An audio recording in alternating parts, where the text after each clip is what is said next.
Bonjour, nous allons donc continuer la leçon. On a vu avant que l'aimant, c'est tout corps qui peut attirer le fer.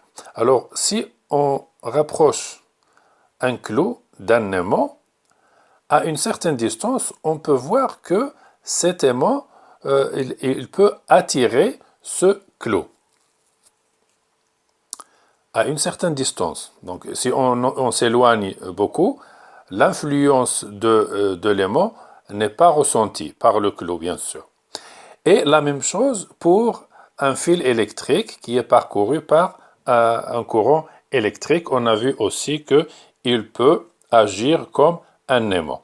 C'est pourquoi on dit que l'aimant, ou bien le fil électrique parcouru par un courant électrique, il délimite autour de lui, c'est-à-dire que autour de l'aimant, comme autour du fil parcouru par un courant, l'espace qui est proche de l'aimant, on dit l'espace avoisinant.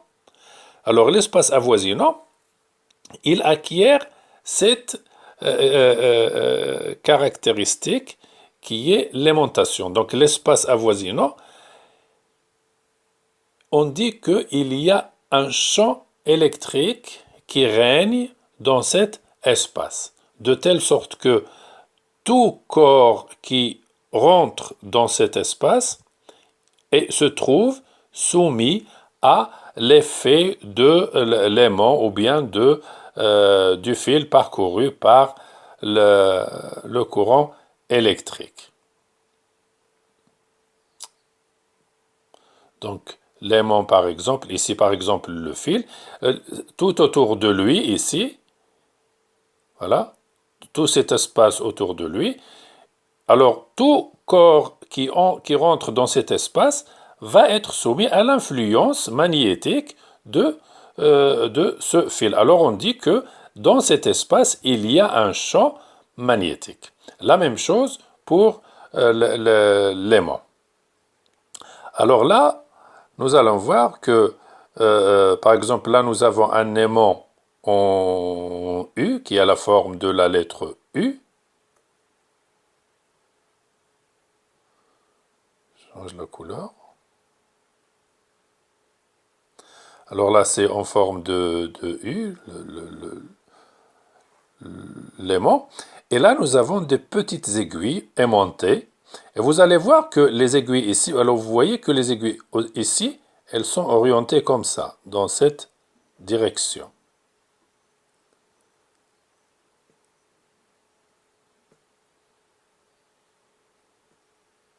Bon, tandis que ici, les aiguilles sont orientées dans dans ce sens. Ici, le sens, il est comme ça, il est différent. De l'autre côté, ici par exemple, le sens, il est comme ça, etc. Donc on voit que les aiguilles aimantées n'ont pas le même sens, n'ont pas toutes le même sens. C'est pourquoi on dit que le champ magnétique, il n'est pas le même, dans tout l'espace avoisinant de l'aimant. C'est pourquoi, puisque ce champ magnétique, il dépend du sens, il a un sens, donc dans chaque point, il a un sens différent, on dit que c'est un champ vectoriel. Ce n'est pas un champ scalaire, c'est un champ vectoriel. Alors le champ magnétique est un champ vectoriel. C'est pourquoi nous allons le caractériser dans chaque point de l'espace. Dans chaque point, nous allons caractériser le champ électrique par un vecteur que nous allons noter B. Et ce vecteur B, il est différent d'un point à l'autre. Alors dans ce point, par exemple, ici, voici le sens, c'est le sens de la flèche. Dans ce point ici, le sens, un autre sens, c'est celui-là, le sens de la flèche. Donc, le vecteur B, il a un sens différent d'un point à un autre. Et ce champ magnétique, donc, il a un sens différent. Et bien sûr, quand on dit un sens, on dit aussi une direction. Ici, la direction, c'est cette droite. Ici, la direction, c'est cette droite. Ici, la direction, c'est cette droite. Et cette direction, on peut la déduire de l'aiguille aimantée. Donc, sud-nord pour l'aiguille aimantée. Ici, la droite, elle est comme ça, etc. Ici, la droite, elle est comme ça. Ici, la droite, la direction du vecteur B, elle est comme ça. Le sens, il est comme ceci. Voilà.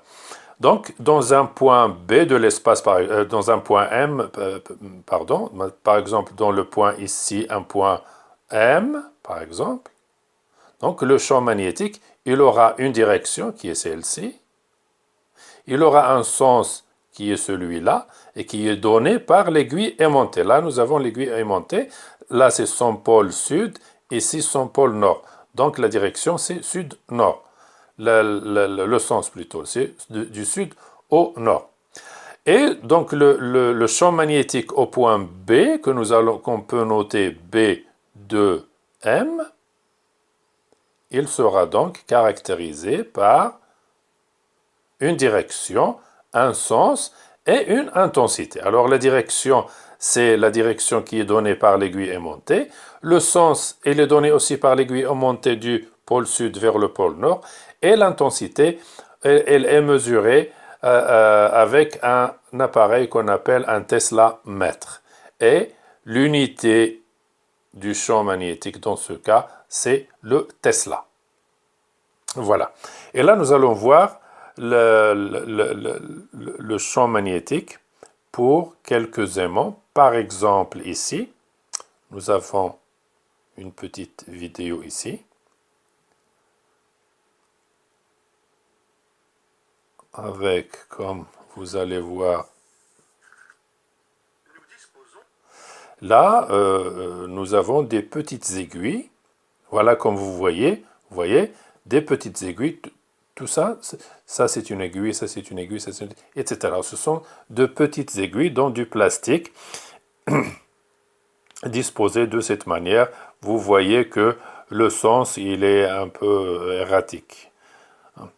Là, il a un aimant et vous voyez que les aiguilles, elles s'orientent suivant le pôle de l'aimant.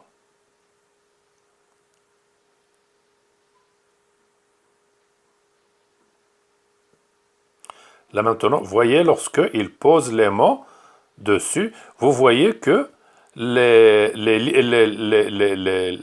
aiguilles, vous voyez que elles se trouvent, elles sont alignées suivant des lignes courbées, bien sûr, des courbes, vous voyez, comme ça.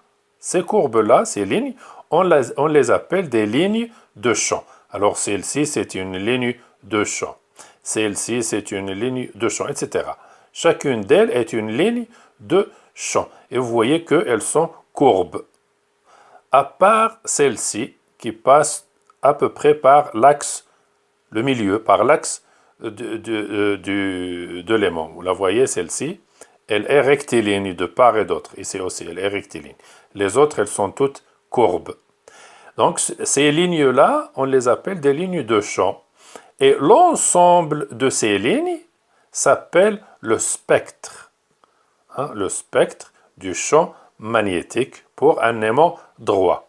Donc le spectre du champ magnétique, c'est l'ensemble des lignes de champ pour un aimant ou pour autre chose, comme nous allons voir dans la leçon prochaine.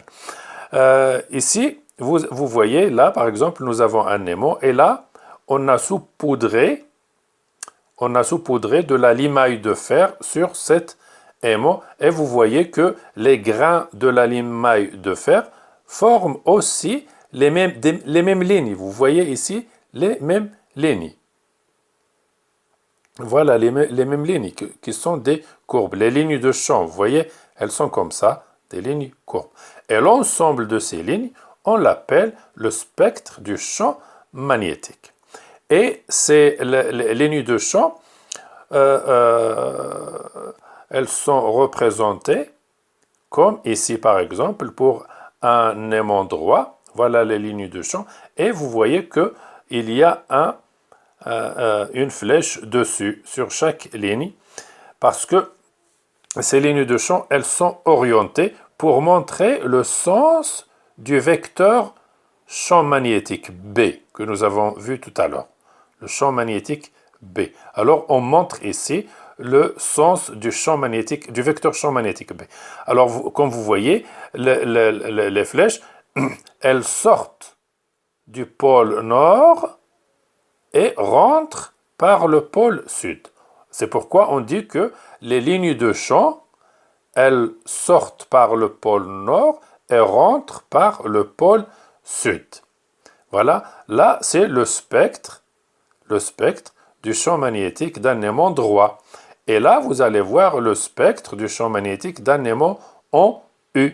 C'est ce que nous avons vu tout à l'heure avec les aiguilles aimantées ici. Donc là, les aiguilles aimantées, elles nous donnent les lignes de champ et l'ensemble de ces lignes de champ, c'est le spectre du champ magnétique. Vous allez voir que ici, à l'intérieur de l'entrefer, ça on l'appelle l'entrefer. Entrefer, هادو جوج ديال لي فير وهذا بيناتهم بين الحديدتين إلا بغيتو بالعربية. Alors l'entrefer. Ici, que vous voyez donc dans l'entrefer de l'aimant en U, nous avons les lignes de champ, elles sont parallèles. Donc le vecteur B, il a le même sens, la même direction et le même sens ici à l'intérieur. Et nous allons voir après qu'il a même la même intensité ici à l'intérieur. C'est pourquoi ici à l'intérieur, on dit que le champ magnétique est uniforme. Le champ magnétique à l'intérieur de l'entrefer de l'aimant en U est uniforme. Voilà. C'est le paragraphe suivant. Donc, on dit que le champ magnétique est uniforme s'il a la même direction, le même sens, la même direction, le même sens, et bien sûr, la même intensité. La même direction, voilà, le même sens, voilà, et la même intensité.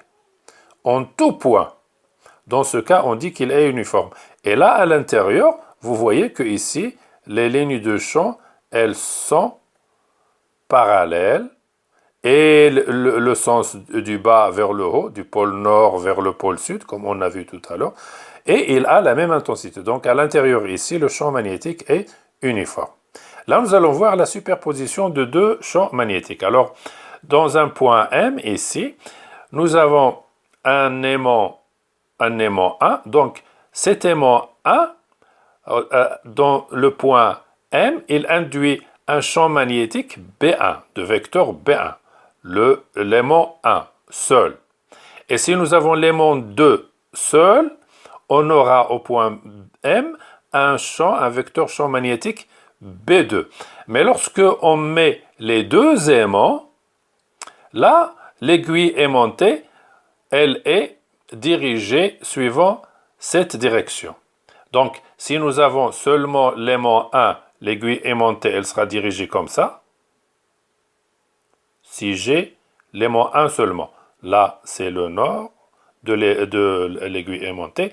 Si j'ai seulement l'aimant 2, l'aiguille aimantée, pardonnez-moi, donc c'est un peu difficile. Sous l'effet de l'aimant 2, l'aiguille aimantée, elle sera dirigée comme ça, verticalement, suivant B2. Mais lorsque nous avons les deux aimants en même temps, l'aiguille aimantée, elle se trouve dirigée comme ça. Donc on dit que nous avons ici au point M une superposition des deux champs magnétiques qui est جمعوا. Il s'ajoute dans ce cas. Donc, ce qui fait que nous avons le champ magnétique maintenant au point M, c'est le champ magnétique de vecteur B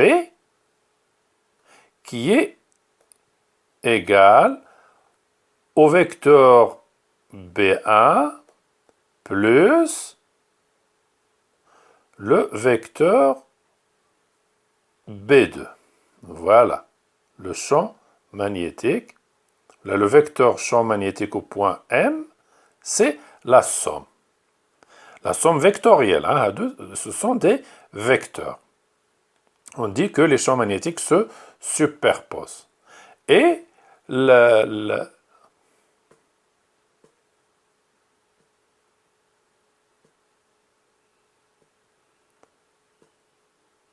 l'intensité du vecteur champ magnétique B, elle n'est pas égale à B1 plus B2. B comme ça n'est pas égal à B1 plus B2.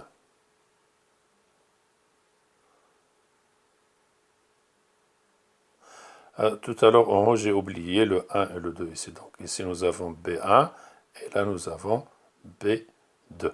Donc la somme vectorielle. Mais lorsque l'on fait l'intensité, B n'est pas égale à B1 plus B2. Elle n'est pas égale à B1 plus B2. Non. Voici la formule pour calculer l'intensité du champ B. Alors l'intensité du vecteur B est égale à la racine carrée de B1 au carré plus B2 au carré plus 2 fois B1 fois B2 fois cosinus alpha. Alpha, c'est l'angle entre B1 et B2. Alors ici, vous allez voir l'angle ici, celui-là, c'est ça, alpha, entre B1 et B2. Dans notre cas ici, l'angle entre B1 et B2, c'est pi sur 2. Voilà, c'est pi sur 2 dans ce cas. Donc nous aurons ici 1, 0, ce qui va nous donner B égale à la racine de B1 au carré plus B2 au carré.